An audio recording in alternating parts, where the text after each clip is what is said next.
Bom, Lula voltou às ruas na campanha no segundo turno das eleições presidenciais. Esta semana, muita proximidade com o povo. Primeiro em Belford Roxo, município da Baixada Fluminense, uma região onde Bolsonaro teve vantagem no primeiro turno. Por isso, muito importante este evento com o apoio do prefeito de Belford Roxo, Vaguinho, que é um político conservador ali da Baixada Fluminense, elegeu a mulher como deputada federal mais votada no estado do Rio e declarou apoio a Lula no segundo turno. Para muita gente foi uma surpresa. É importante porque a Baixada Fluminense tem uma grande população evangélica que, na sua maioria, está apoiando o Bolsonaro. Então é a chance de Lula equilibrar o jogo ali na Baixada Fluminense. Uma cena simbólica nesse evento, além da multidão, foi Lula com a bandeira do Brasil, simbolizando assim, ó, não vamos deixar a bandeira nas mãos apenas dos bolsonaristas. O Lula ergueu a bandeira, essa imagem circulou bastante, nós estamos vendo aí, ó, pelas redes sociais. Aí no dia seguinte, o ex-presidente Lula em campanha no Complexo do Alemão, conjunto de vários morros, várias comunidades, aí já no município do Rio de Janeiro. Milhares de pessoas saíram às ruas para acompanhar o ex-presidente Lula. A gente tem várias imagens também. Além da caminhada pelas ruas, Lula estava num caminhão de pequeno porte, ali aberto, né, acenando para as pessoas. Depois também parou para ouvir, se reuniu com a comunidade e, aliás, representantes de outros morros, de outras comunidades também do Rio de Janeiro. Os bolsonaristas promoveram vários ataques, né, ficaram incomodados com essa presença de Lula ali numa comunidade tão popular, e Lula usava um boné que tinha a sigla CPX, que é uma abreviação de complexo do alemão, é como é conhecida aquela comunidade, né? E os bolsonaristas espalharam que aquilo tinha a ver com crime organizado, imagine. E também muito preconceito. O Lula tirou foto ao lado de um morador da comunidade que é ator. E aí espalharam, o Lula estava com um traficante. Olha o preconceito. Um rapaz negro, morador da comunidade, ator, até popular ali entre as pessoas que moram na comunidade, e os bolsonaristas espalharam mais esta fake news. Mas foi um sucesso porque levou muita gente às ruas. Não há notícia de outra candidatura presidencial no Brasil que tenha percorrido assim uma comunidade, um morro do Rio de Janeiro, como fez o Lula no Complexo do Alemão. E que gás, né? Porque no mesmo dia Lula foi para a Bahia e aí no fim da tarde uma marcha impressionante na orla de Salvador.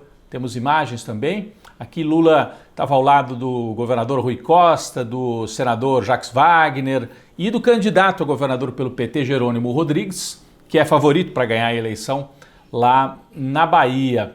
É ele que começou com 5% e agora pode virar governador, mais um mandato do PT, que é muito forte. A Bahia deve ser o estado que vai dar maior vantagem para Lula no segundo turno. O giro pelo Nordeste continuou. No dia seguinte, Lula esteve em Sergipe, Aracaju, ao lado de Rogério Carvalho, candidato do PT ao governo do Sergipe, favorito nas pesquisas no segundo turno, e passou também por Maceió, capital de Alagoas, ao lado de Paulo Dantas e da família Calheiros.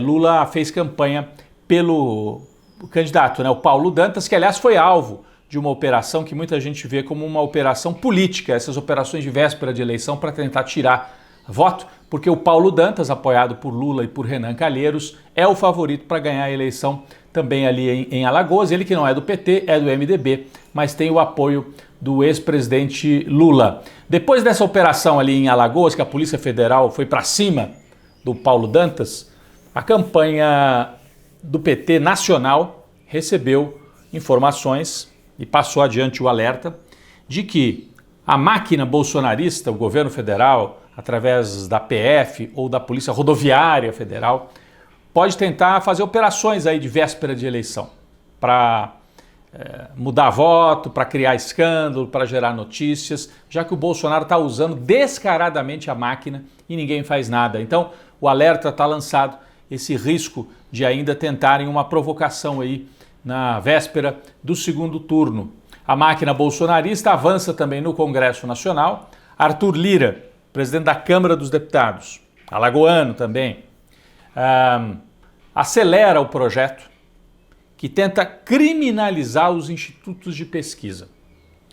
O argumento dos bolsonaristas é assim: as pesquisas não acertaram exatamente o índice que o Bolsonaro ia ter no primeiro turno, erraram na previsão.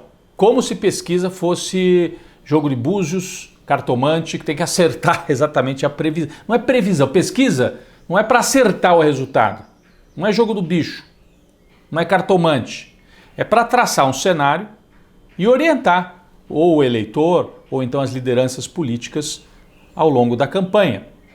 Então, na verdade, é uma tentativa de intimidar, de criar confusão. Eles já tentaram desacreditar as urnas e se deram mal, porque as urnas funcionaram no primeiro turno. E agora tentam fazer a mesma coisa contra os institutos de pesquisa, inclusive usando o CAD, né, que é aquele órgão para ver se existem cartéis ou não. O Bolsonaro, o governo mandou abrir investigação contra os institutos e Alexandre de Moraes mandou fechar, parar com as investigações, porque é claramente uma tentativa bolsonarista de intimidação. Eles têm uma máquina também de mentiras e de fake news operando.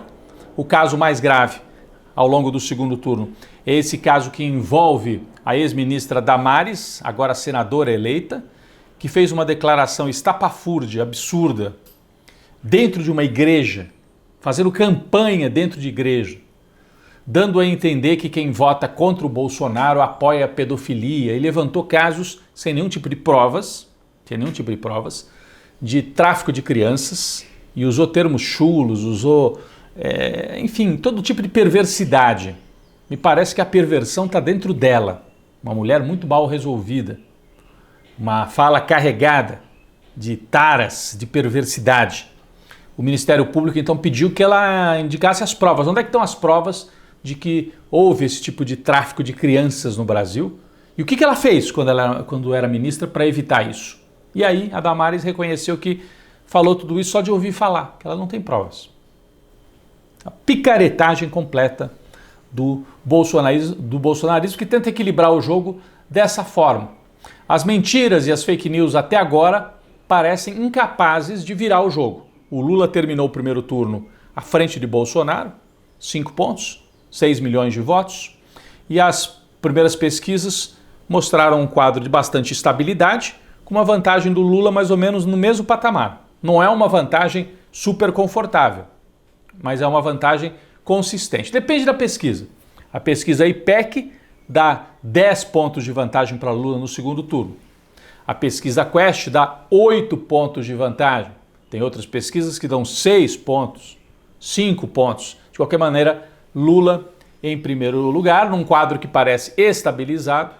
O Bolsonaro joga para reduzir a rejeição dele e tentar aumentar a rejeição de Lula, mas pode ter cometido um grande erro nesse 12 de outubro, nós vamos falar um pouco mais sobre isso. Arruaceiros bolsonaristas foram à Basílica de Aparecida acompanhar o presidente que foi lá pedir voto e ele não sabe dizer se ele é católico, ele diz que é evangélico, a mulher é evangélica, ele é católico, mas não comungou, foi à Basílica e não comungou, tenta usar a religião para pedir voto e os apoiadores dele provocaram arruaça, a gente tem as imagens aqui, provocaram arruaça, ameaçaram jornalistas e vaiaram o arcebispo católico, uma demonstração de absoluto desrespeito pela religiosidade, especialmente pela fé católica. No Brasil nós temos as imagens aí. Legal, mas acima de tudo... Um grupo de apoiadores ali do presidente está hostilizando, de certa forma, ali a imprensa. E agora todo mundo começa a gritar. Ali posicionado, onde o nosso cinegrafista está mostrando, é a TV Aparecida. A preocupação é que o bolsonarismo está tentando transformar o segundo turno numa espécie de guerra religiosa no Brasil. A gente espera que consiga ultrapassar, vencer esse momento sem que as consequências sejam mais graves para as várias religiões, para as várias fés que o povo brasileiro professa, cada um na sua, cada um com respeito pelo outro, e a gente espera que esse método do Bolsonaro não se espalhe pela sociedade brasileira.